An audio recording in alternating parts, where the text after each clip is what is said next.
Celui qui possède assez de chaleur intérieure propre préfère rester en dehors de la société pour ne pas éprouver de désagréments, ni en causer.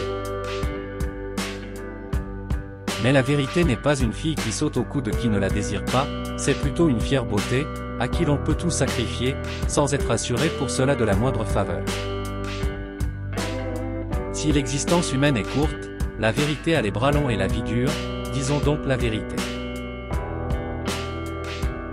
Il n'y a qu'une erreur innée, c'est celle qui consiste à croire que nous existons pour être heureux.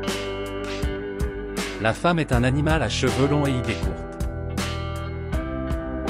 N'avoir jamais et d'aucune façon besoin des autres et le leur faire voir, voilà absolument la seule manière de maintenir sa supériorité dans les relations. Ma philosophie ne m'a rien rapporté, mais elle m'a beaucoup épargné. Ainsi, nous sommes quasi obligés d'être malhonnêtes lors de controverses, ou tout du moins légèrement tentés de l'être. De cette façon, la faiblesse de notre intelligence et la perversité de notre volonté se soutiennent mutuellement. Le regard de l'intelligence, même la plus raffinée, diffère de celui de la génialité, en ce qu'il porte l'empreinte du service de la volonté, tandis que celui de cette dernière en est exempt.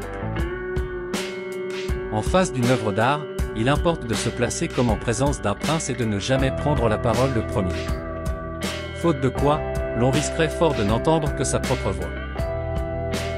C'est une excellente pierre de touche que notre plus ou moins grande aptitude à supporter ou à aimer la solitude.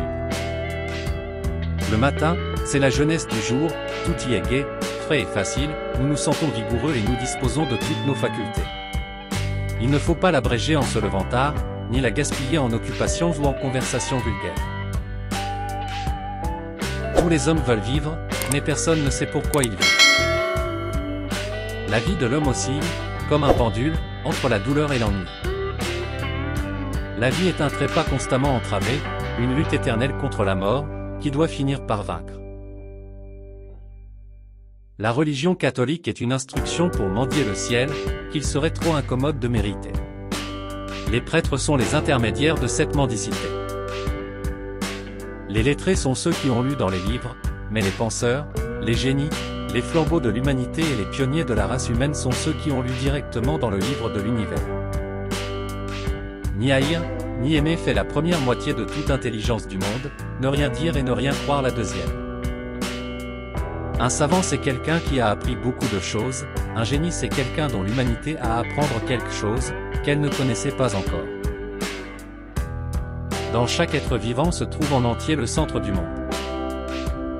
L'homme est le seul animal qui a en fait souffrir d'autres sans autre but que celui-là. Le monde n'est pas une fabrique et les animaux ne sont pas des produits à l'usage de nos besoins.